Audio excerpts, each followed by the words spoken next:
Hi, hello, how are you doing? Today I have a spoiler-filled vlog for A Court of Silver Flames by Sarah J.Maas and I am very excited.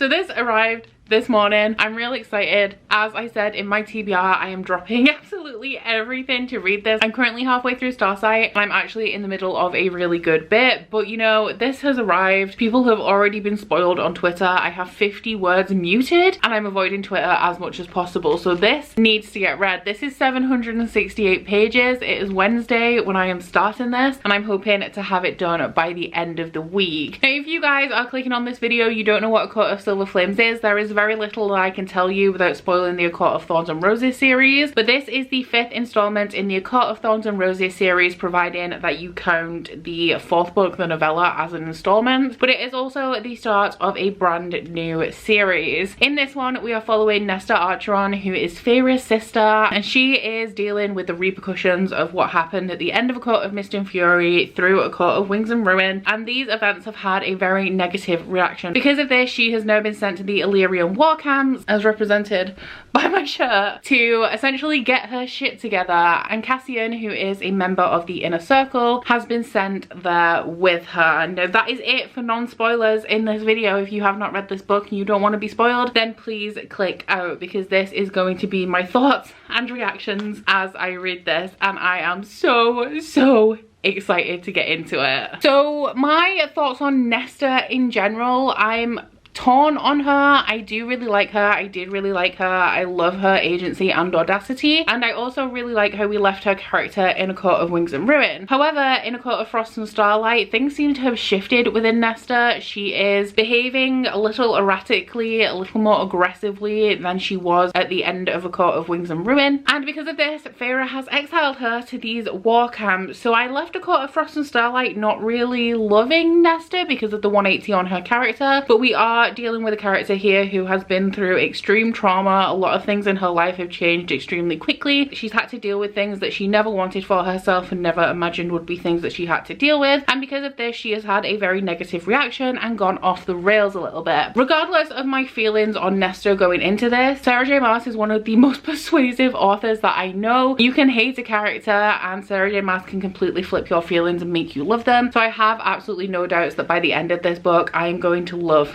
Nesta. Cassian I already love. I'm really excited to see more from him. I do love all of the members of the Inner Circle. I'm hoping in the future, I think it is going to happen, that we are going to get a few books where Azriel is more of a central focus, which I'm also really looking forward to. But Cassian is like the strong warrior type, the one who's a little bit sassy, doesn't take things too seriously, unless it comes to Nesta, who he is madly in love with, and he is determined to finally win her over. I've heard that this is quite smutty from the teasers and from interviews that Sarah J.Maas has done. I know that there's going to be an overarching plot in here that's like really emotional, really complex, that I really love, and yeah, I'm just excited to get into it. So I don't think I have much to say, and it's about time that I actually read the damn thing. 3, 2, 1. The air in this room's getting thin. My patience for you is getting thinner. Don't care if you're lonely again. Just let me escape for a minute. I want space, build myself a spaceship. Kill gravity, but I wanna be weightless. Suit up, I can't take this. Blast off. Okay, so I am 110 pages into A Court of Silver Flames, and it took me an embarrassingly long amount of time to realize that this book is in third person. Like, I was reading it and I was thinking, cool, like all of these characters are familiar. I'm familiar with what they're referencing from A Court of Wings and Ruin, but this doesn't feel like ACOTAR, you know, it feels different. It's because it's told in third person, and I literally did not even realize until almost at the page 100 mark. But yeah, it has a little bit of a different feel to it because of that. It is like third person omniscient, so we're getting the characters' thoughts and feelings, but it just like, it feels different to have a story and a world that I'm used to being described in first person in third person. As for the story so far, I'm still not entirely sure on what's really going on here. It's very clear that Nesta is suffering from some pretty severe PTSD from everything that's happened to her. She also feels a lot of guilt about what happened and how she couldn't save certain people like her father and Elaine. She also has very conflicting feelings about her father because she hated him up until the moment that he died, and she witnessed his death right in front of her. And then Elaine, who is precious Elaine, who has to be protected at all costs, has suffered a great deal. She went through a deep depression when she became a high fae, and Nesta couldn't really save her from that either. So Nesta has all of that going on, and that's pretty much why she's being difficult. I feel like her thing is that she doesn't feel like she's worthy of love, like she's doing all these things to feel something so that the silence doesn't like come roaring back in and she's left with her own thoughts and stuff, and she's pushing away people who would care for her. Cassian is handling more of the plot in this. From what I can tell of the plot so far, it's reverting back to like the human queens and stuff, which I did hear like theorized that that would be the direction that this goes in. And we have characters like Vasa, who is one of the human queens who was like cursed and turned into a firebird, and Jurian, who is the human that Amarantha wore in jewelry in the very first book. So they're characters in here. And it seems that the Awesome Court, because of course it's the Awesome Court, have made a deal with the human queens, or at least one of them, and are going to try and wage war on Prythian. So Cassian has been investigating that because Rhys asked him to, and Asriel is now going to go like scout it out and stuff. There's also quite a bit in here about Morrigan, mainly because it's from like Cassian's perspective and he's known Morrigan for like hundreds of years. So there's talks about her and like what the Awesome Court, Eris especially, did to her, and that's been mentioned quite frequently. And Eris has also turned up as a character in here as well. So I do think we're going to get a little bit more of like a few of the other members of the inner circle. But I'm interested because this is like Cassian and Nesta's book. But if it comes to war and it comes to danger, I imagine that Rhys and Feyre would get involved if it was like either we win this war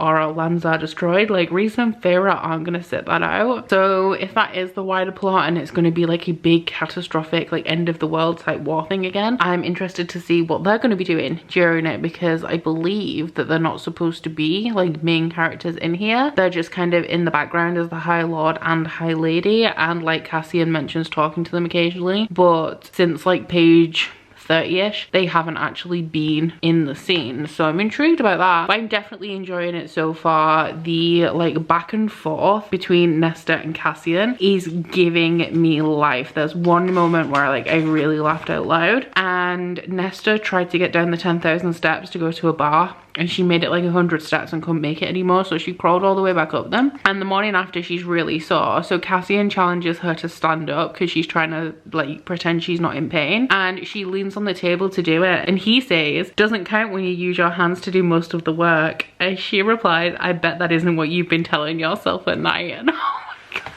I love it so much, but this definitely has a more adult tone to it now as well. There's like a lot of swearing just in the text, a lot of innuendo and like casual sexual references, and I'm just really glad that this is firmly in the adult age category now, and that this isn't like being shied around. Not that it really was, there was explicit stuff in there before, but I'm just really enjoying the more adult tone to it, even if it is just like swearing and like more innuendo and stuff. I'm really enjoying that about it. I just wrapped up my Patreon reading sprints and I'm gonna go to bed and do some more reading, but I'm only up to page like 132. I haven't read much since I last checked in, but Cassian is just precious, and the way it keeps being repeated that Amren has told him to keep reaching out his hand, and he keeps trying and trying and trying. Then they had that massive argument at the dinner table where he told her that everyone hates her and said that he's done, and that's what she really wants. She wants people to hate her because she wants her feelings to be validated and it to be okay and everything. And I just love him, Cassian, so much. I love them so much. I love Nesta. I understand where Nesta is. I understand this need to push people away, and I love it. I love it already. I love it so much. So somewhere like page 160, 170, I haven't yet picked it up today, but when I went to bed last night I was reading a little bit more, and something that didn't click earlier in the book but really clicked now when they go to the spring court, and and Cassian and Rhys meet Eris on the border, and they're talking about having to go to the Human Queens and stop this allegiance between Eris's dad, the High Lord of the Awesome Court, and the Human Queens, because Prythian and the Fairylands will be like wiped out if they oppose them. And it just like clicked, why are we trusting Eris? Like, he's kind of blaming everything on his dad, but do we trust Eris? I can't tell. I don't know. He doesn't give me good vibes in general because we don't like him. Nobody likes him, and I don't know, because at this minute I'm not picking up really any foreshadowing aside from like Valkyries have been mentioned. So I think the Valkyries that are supposed to have died out are actually going to appear at some point, but aside from that I'm not picking up any like foreshadowing or like have any idea of where this plot's actually gonna go. But something about Eris has me a little bit suspicious. I just read chapter 19. I've heard that this one gets quite spicy and that there is a lot of sex in this, and I'm here for it, you know. Cassian and Nesta have a very different relationship to Rhys and Vera, I want to say. A very different relationship than I've read in J.Maas so far, I want to say. I don't feel like it's gonna be the like slow romantic build up to a happily ever after. I mean, it's definitely not. There's a lot of sexual tension there, and they're both like, I want to say very passionate. I was gonna say very aggressive. They are both like kind of confrontational. I feel like that is going to really translate into passion. Like, they're gonna have some real rough sex. Like, I know, I feel it coming, and I'm very excited. I mean, I've just read the chapter where Nesta kisses him because he pissed her off and she's having a bad day, and then like he pins her against a wall, and you know, it's all good fun and games, and I'm here for it. I'm so here for it. But the end of chapter 19 is where Azriel has told Cass that Rhys wants Cass and Nesta to go to the river house for a meeting about what Azriel found out when, I can never remember this human queen's name. Let me go find her name. If I say it, maybe it'll stick in my brain. Bryolin, is it, or something? Bryolin, there we go. It's about what Az has discovered about Bryolin.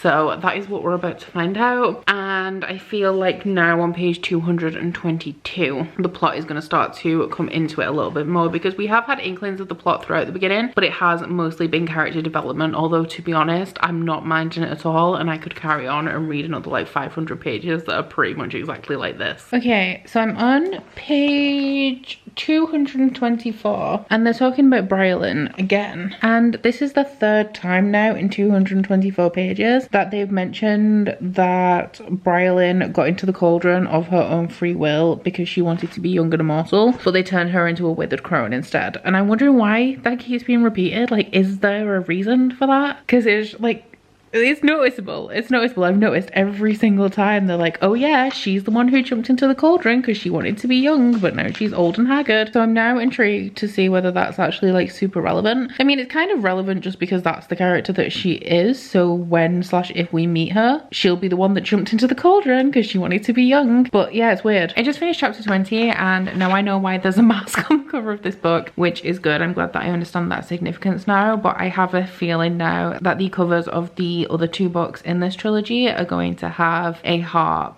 and a crown, because they're the Dread Trove. Like, kind of makes sense, 3 objects, 3 books. But there's something interesting here, because earlier in the book Gwyn said that Meryl's research was on worlds and how there's a possibility that there's multiple worlds layered on top of each other. And before that, Cassian was talking about Rhys's office, which has like a, I can't remember what the official name of them is, but like a model of their solar system with their world and like the other planets that are around it and things like that. And now they've just said that the power of the harp is that it can open any door, and some think that it can open the doors between worlds. Now, we already know, if you've read the entire Throne of Glass series, that these worlds are either adjoining or layered on top of each other, because there is an Easter egg in Kingdom of Ash, which I won't talk about. If you know, you know. Also, remembering that made me realize that this is technically set before Kingdom of Ash. Once again, if you know, you know. So I'm wondering if Sarah J. Maas is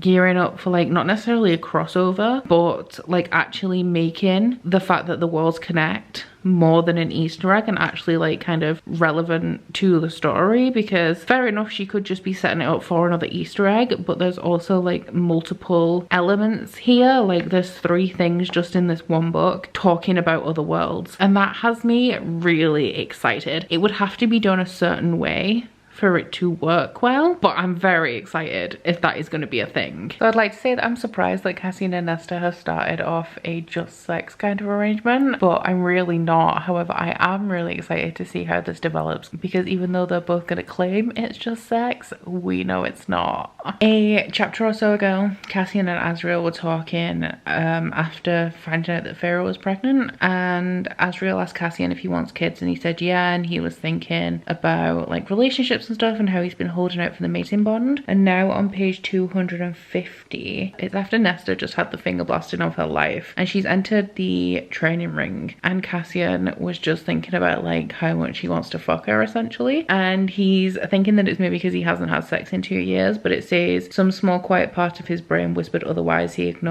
ignored it for a long time now. So I think that he knows on like a deeper level that Nesta is actually his mate, but he's not acknowledging it, because then when the mating bond snaps for him, it'll be torture because she doesn't want him, and all of that stuff that we saw that was kind of similar with Rhys and Feyre, where he knew a long time before Feyre knew that they were mates. I'm loving this view, not thinking about you.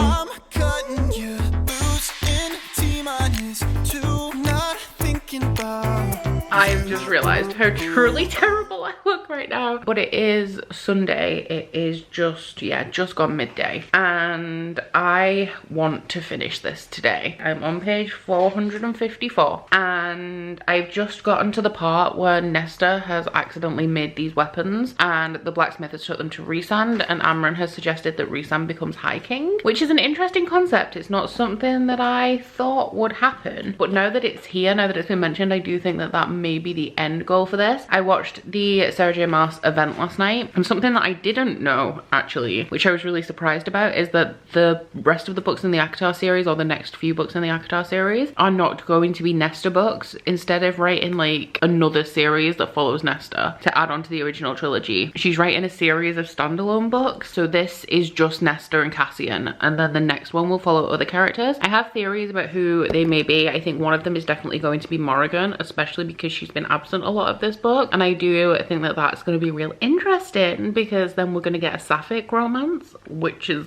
going to be fucking fantastic. And I also think that there's definitely going to be one with Elaine, but I think she may work it so that it's like Elaine, Asriel and Lucian, because there's a big mystery surrounding those three. And then I think Lucian may also have a separate book, and I know that a lot of people are really interested in a Lucian book and Lucian having his own story arc and us getting to know more of him, because he has been like a side character throughout this entire thing, and not even a side character like Cassian and Asriel are side characters. He's like in different places to the main cast of characters for a lot of the series. So I'm really excited for all of that, but I am sad that we're just gonna get this one book for Nesta and Cassian. Not because it hasn't been enough or anything, just because I always want more. And this is all I've got, but that means, because it seems like the relationship is not progressing quickly, but with me going into this expecting there to be a Nesta series, I thought that it would be like kind of, you wouldn't get a happily ever after in this book essentially, but now I'm pretty confident that there is going to be a happily ever after at the end of this. They are going to end up together, and the relationship or sex has already progressed to the point where they're both kind of like not saying anything to each other, but they both kind of know how they feel even though they're denying their feelings to themselves, which is a lot of progression for like the first book in a series when I'm only on page 450. So I'm not actually too far past the halfway point, but it being a standalone romance makes a lot more sense. Something in this is reminding me of something else, but I can't say what it is without spoiling something else, which is frustrating. But I'm on page 465, and Cassian's just let Nesta and Emery and Gwyn know that he knows what Mind Stealing is because he fought with the Valkyries. He says, I fought beside the Valkyries for 5 battles, but that stopped at the Battle of Mania Pass. When most of them died to save it, the Valkyries knew it was a suicide mission from the start. Without spoiling something else, it reminds me of something that people did in Kingdom of Ash, and that is all I can say. But like, if you guys have seen my Kingdom of Ash book diary, reluctant to tag it because it was so long ago, but if you've never seen me sob at a book, that is the only book that I've ever sobbed at because of the thing that I'm referencing here. So Nesta told Feyre that her baby's gonna kill her, and I swear to, like, when she said that, everything inside me just like inwardly cringed because I was like, don't do it. Don't do it, Nesta. I have to say I love Nesta. I do actually really like her. I understand her character a lot, even in this moment. But at the same time, oh god, I don't want to say it hurt because it wasn't like emotional pain, but it was just like a cringe of all my internal organs when I knew she was going to go there. So I've now got to the part where Rhysand has ordered Nesta out of the city before he kills her. Something that Sarah J.Maas did touch upon in the event I watched last night that is kind of relevant to this part of the book is that she really enjoyed writing Rhysand from the perspective of Nesta, because I think Rhysand is Sarah J.Maas' favourite character that she's ever written. She literally wrote him to be the perfect guy, and she really enjoyed writing him from the perspective of somebody who doesn't like him all that much. And I have to say, it is something that I have found entertaining throughout this. It is weird. One, reading Rhys as a side character, and two, reading him from the perspective of not Feyre for a start, because Feyre for a very long time has looked upon him in a certain way, so it's interesting to see him from Cassian's perspective as like a bit of a lad, but also from Nesta's perspective where she just doesn't like him. And I do have to say, Rhys is pretty unlikable in this book. He's a weird character to see from an outside perspective without a certain gaze placed upon him. At the moment I'm liking Cassian a lot more than Rhys, but then that also makes sense because I'm reading from Cassian's perspective. But yeah, I think it's weird. And when I've been reading this book, I don't think at this point, I mean, I'm not even on page 500 yet, I'm on page 486. This is not going to rank in my favorite Sarah J.Maas books. I appreciate the trauma rep and I really love that, and I really appreciate Nesta's character and all that she's going through, because as I mentioned, I deeply identify with that, and my mental health while I've been reading this book has took a little bit of a nosedive, because the way that Nesta reacts to things, the way that she behaves, the way her trauma has affected her, some of her experiences have really resonated with me and are very similar to things that I've experienced, how I felt, etc. So I really appreciate that, but I'm just not getting that feeling from it that I get from my favorite Sarah J.Maas books. So yeah, it's interesting because I'm both loving this book but at the same time acknowledging that I'm not loving this book to the extent that I normally love a Sarah J.Maas book.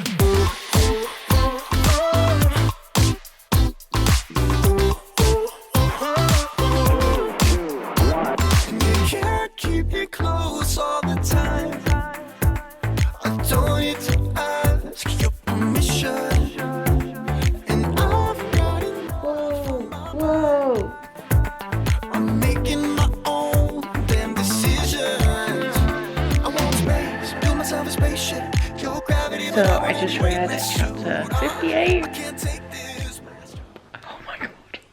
Oh my god. I was already real deep in my feels from the start of the winter solstice where they had the ball where she had to dance with Eris. First off, that dance scene was fire. Secondly, the fact that Cassian learned to dance and had been having secret lessons with Morrigan, it just melted my fucking heart. And then chapter 58 where we finally had like the breakdown where Nesta finally said, after he gave her the gift and he told him to return it and she was being a bitch, she finally said that her problem, the reason why she kept pushing him away is because she didn't deserve him, even though she does. And just that whole scene that we finally made progress. This is a very different type of romance than like A Court of Thorns and Roses, in that physically it's always kind of been happening, but like emotionally there was a lot to overcome there. And just this book and Nesta in this book, I love it so much. And Cassian, and just the evolution from where they started to where they are. I'm just real deep in my feels right now. I love Cassian so much. And Nesta,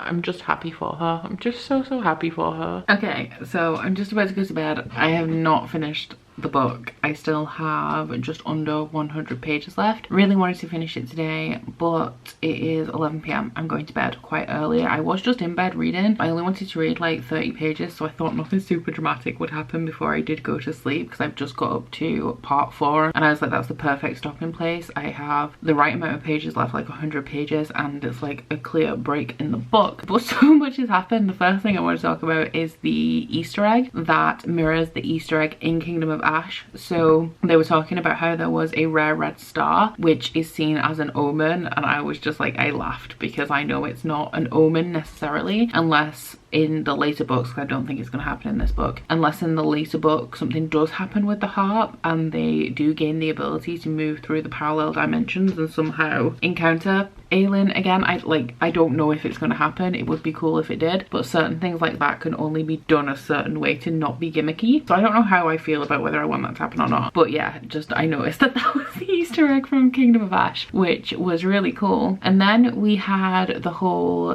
thing with Nesta and Cassian, where they had the little heart-to-heart in chapter, was it 58, on winter solstice, and they kind of said that they would be together forever and they would have nobody else for themselves. I thought with the way that Cassian behaved really abruptly that it would be like the mating bond, like he'd finally acknowledged it. But as I think I mentioned in this vlog earlier in the book, I had a feeling that he already knew that the mating bond existed, which he did. So they had the discussion on the bridge where he said, he actually made me laugh. She said that she didn't want to accept the mating bond because it would be like leaving behind her last scrap of humanity. And he said, not like I had a choice about being shackled to you either. And once again, I laughed out loud because I'm like, what a shitty choice of words. Which immediately he said afterwards that it was an unfortunate like choice of words, like an unfortunate phrase to use. It's weird, like this book, when I've been reading it, I haven't felt like I have felt when I've normally read a Sarah J Maas book, and I do think that that is partially because these are going to be a set of standalone romances with an overarching plot, so we don't have as much fantasy or like fantasy plot, like epic fantasy plot that I'm accustomed to with Sarah J Maas. So I don't know if that was affecting it. And then while there was obviously feelings and attractions between Nesta and Cassian and lots of really like hot rough sex,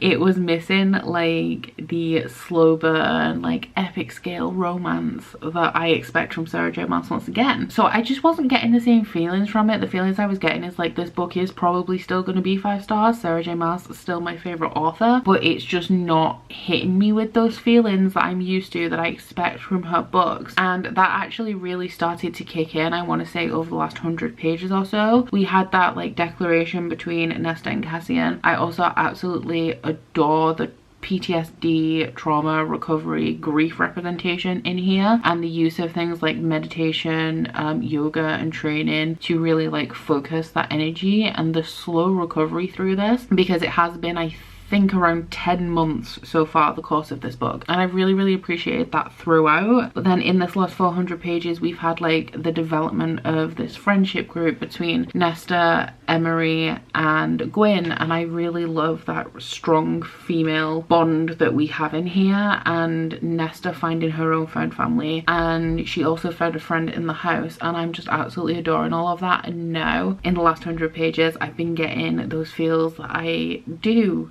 expect from Sarah J Maas, and I'm loving it so much. The moment when Amren said to Nesta, welcome back to the Night Court, Nesta Archeron, I was that was a moment that I loved. So yeah, that's where I'm at with 100 pages to go. The girls, Gwyn, Nesta and Emery, have just been kidnapped by whoever it was, like the Illyrian warriors. I haven't progressed, so I don't know who exactly kidnapped them, to participate in the blood rite. So I'm expecting that the end of this book is going to be them overcoming that blood rite. Maybe something happens there that like intersects with the plot, with the crown and stuff. I still don't trust Eris. At first I thought it was him that abducted her, and I think that she's going to overcome this by herself. It's not going to be a case of like Cassian, Rhys and Azriel swooping in to save the day. They are going to fight it out themselves. They're going to win. They're going to reach the summit, and the Valkyries are going to be reborn. And I love that, because one of the things that Nesta said on the bridge was like, does it not undermine me as a warrior being seen with you? And she has to do it for herself, and she's capable of doing it for herself as well. Good morning, guys. Don't ask me what happened to my hair. I think it's because I washed it in the bath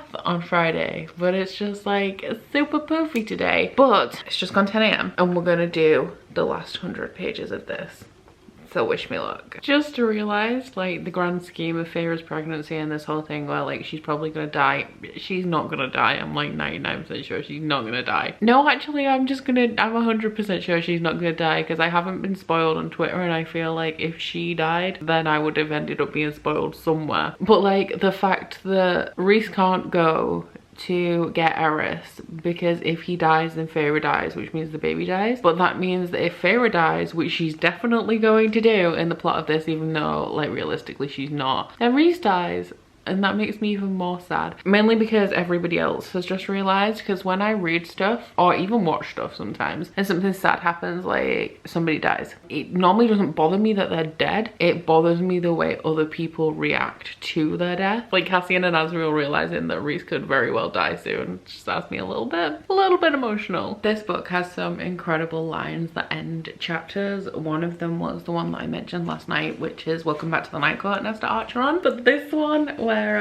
Nesta is almost about to die and she decides that she doesn't want to die, she actually wants to live, which is obviously a big thing for her in general, something that she has been realizing over the last like 100 pages or so. But she settles in for hand-to-hand combat, and then Bellius says, "Do you really think you can beat me in hand-to-hand combat?" And Nesta says, "I do, because my mate taught me well," and she acknowledges the bond with Cassian, who has now just been captured by Briolin, which, I mean, I've got 40 pages left, so I don't know how that's gonna resolve. And I'm a little, do I have 40 pages left? 36 pages left. So we're gonna see how that goes. I'm obviously optimistic because with these being standalone romances, I feel like it's gonna have a happily ever after.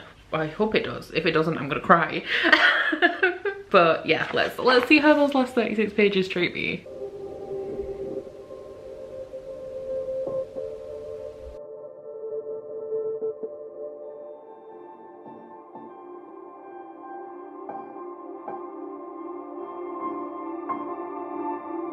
Okay, Cassian turned up to save her and I was like, oh my god. But like, I knew that Cassian wasn't going to do that. And he's been possessed by Briolin and it was like a whole thing just to get to Nesta. But like, still that moment where he slits Bellius's throat, I had some feelings.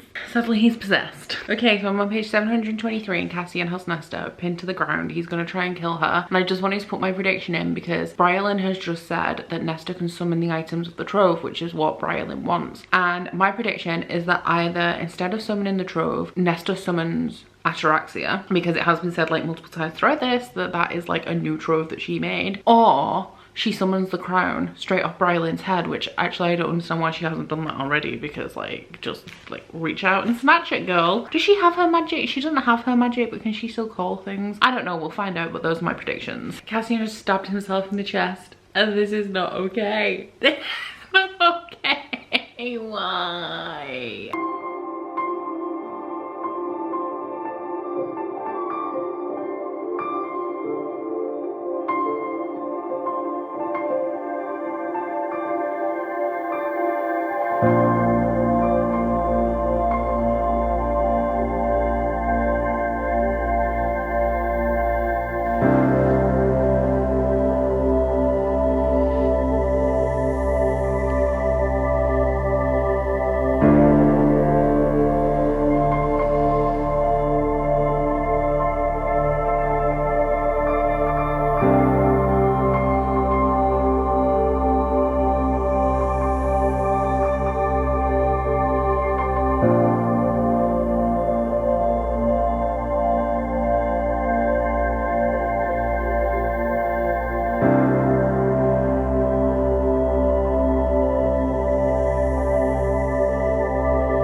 Wow.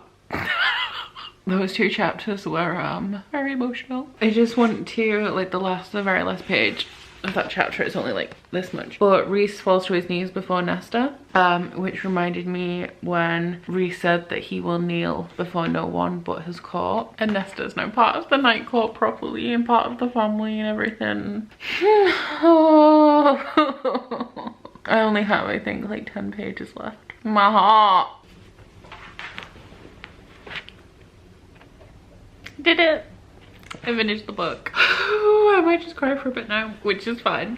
It's fine. It's totally valid. I'm gonna be okay. Okay. Everything's okay, guys. But I do have the Feyre and Rhys thing, which is 9 pages, which I may just blast through now, and then I need to start not like necessarily editing the vlog, but my camera memory is full and I need to tell you like my full thoughts on this. So I'm gonna go do that, and then I'll come back and let you know like my rating, which is gonna be 5 stars, and then my final thoughts and all of that stuff. Hey, so I was literally in the final stages of editing this vlog. I'm in like the last 10 minutes of editing, and I am about to, when I've done this little clip, I'm about to cut back to my thoughts on the end of Court of Silver Flames. But I just happened to look at my phone and I have a comment saying that the Waterstones and Books A Million edition has an extra scene at the end, and can I talk about it in my spoiler vlog, which I haven't done, so I'm gonna do that now. So in the Waterstones and the Books A Million edition, there is, I assume it is the same one, I haven't like checked this information to make sure that the Books A Million one is the same one, but it's not actually that exciting, the one that's in the Waterstones edition. It is a face-on chapter and it follows, let me just double check my information before I give you this. I've read another bonus scene since that was included in another edition, and that one is way more interesting than the one in this one. So the one in here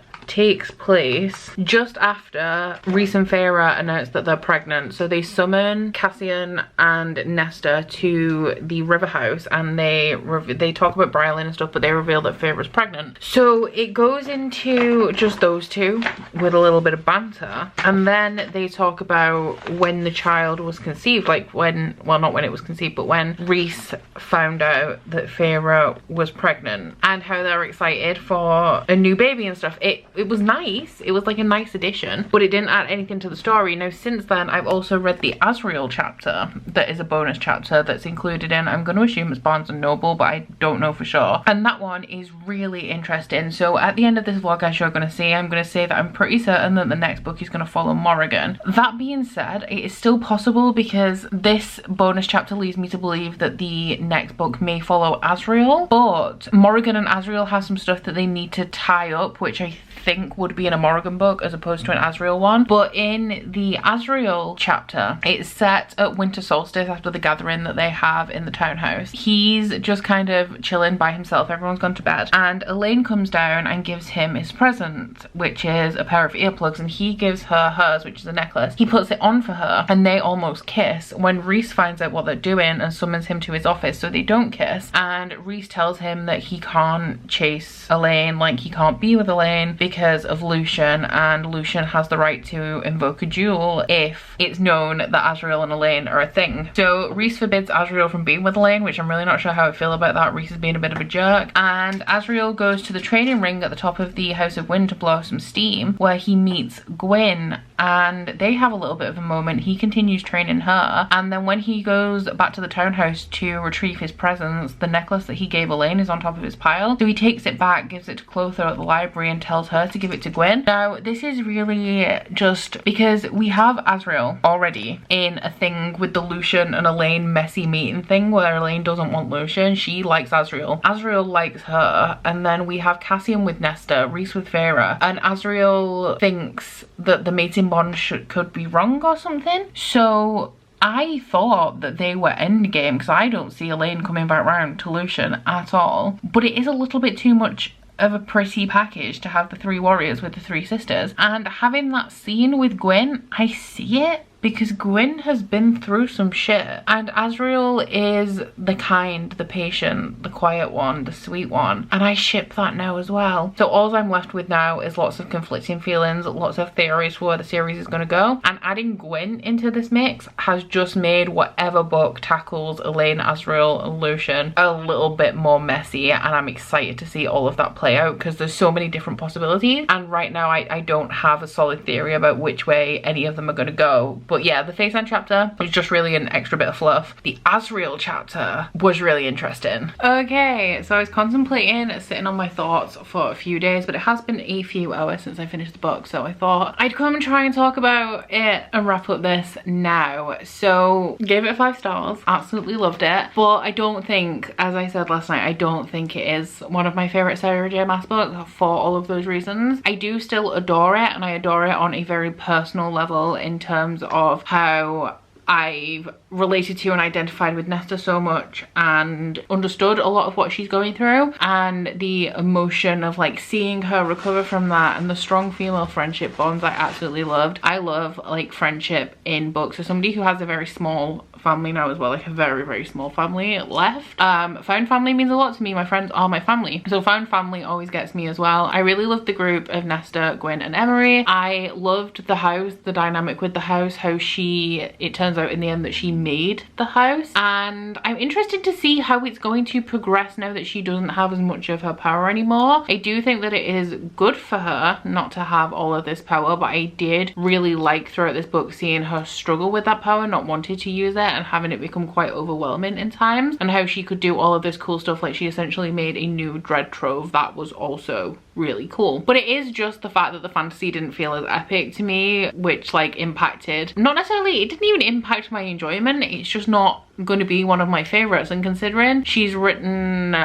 God, how many books now? 15? I think this was her 15th book, and I've only given 2 of them, I think, 4 stars, maybe 3 at a push. The rest are all 5 stars. We are just quibbling about whether it's like one of my new favorite Sarah J. Maas books, when realistically all of her books are my favorite books. It's just within that there is a ranking, and I don't think that this book is going to knock the ones that are already my favorites off the top spots, is what I'm trying to say. I do feel like I touched upon this in my normal vlog, which I've just finished editing, but I do feel like that this is a very personal series for Sarah J. Maas. I knew that nobody was gonna die. I felt like there was a chance at the end of A Coat of Wings and Ruin and we had the resurrection trope, but reading this one I was like 100% sure that no one was going to die, and I did cry. I did cry during the scene where Feyre and the child almost died, but it was a very emotional scene, you know. I knew that they were all gonna make it out okay, I just didn't know how they were gonna make it out okay. Cassian almost stabbed himself in the heart. If he'd have died, if he had have actually stabbed himself in the heart, I knew that he was going to be saved somehow. I knew after we'd spent so much time building this female friendship group for Nesta, who are her support system, I knew that Emery and Gwyn weren't going to die, and that's okay if you're going into this knowing that, but I do miss the high stakes. I miss like people dying. Like we've had deaths in her other series. I don't think there's a single main character apart from like Nesta, Elaine and Feyre's father who's died in this series, and I don't expect anyone to die. I expect everyone to make it out okay. And knowing now as well that it's going to be a series of standalone romances, all of those have to end with a happily ever after, so I don't think anybody's gonna die in those as well. And while I do still thoroughly enjoy them, while I really loved the personal journey that Nesta went on in this one, and it did impact me emotionally, especially because I related to it, the reason why Sarah J. Maas is my favorite author is because we have this epic fantasy that feels so high stakes and feels so complex and is really in depth and really creative, paired with this fantastic cast of characters that all have such strong bonds with the found family trope and all of that stuff, and then an epic romance as well that just everything just makes me feel emotional. So I'm still gonna love it. It's just when the plot, the epic fantasy plot, is not as epic, not as complex, which arguably this is still pretty complex, but it's not high stakes, because even though the stakes do feel high, it's an illusion. I don't think that the stakes actually are high, which was that is the only reason why this doesn't rank amongst my favorites, but I still adored it. And like I've already said, I'm just quibbling about where this ranks amongst all of my Sarah J. Maas books. I would say that it's probably, for me, my favorite is House of Earth and Blood, followed by A Coat of Mist and Fury, then Empire of Storms. I would then say probably Kingdom of Ash, then A Coat of Silver Flames, and ACOTAR is also, like, I would go as far in some ways to say that ACOTAR is my favorite Sarah J. Maas book, not because it's her best or because I loved it the most, but because it's the first one I read and I adored it as a standalone. Like with the whole like Feyre Tamlin thing, there's a whole lot of nostalgia in that for me as well. So ACOTAR is up there in the high rankings. The writing was still solidly Sarah J. Maas. I would say that it was a little bit more indulgent than usual. We had a lot of words repeated, but I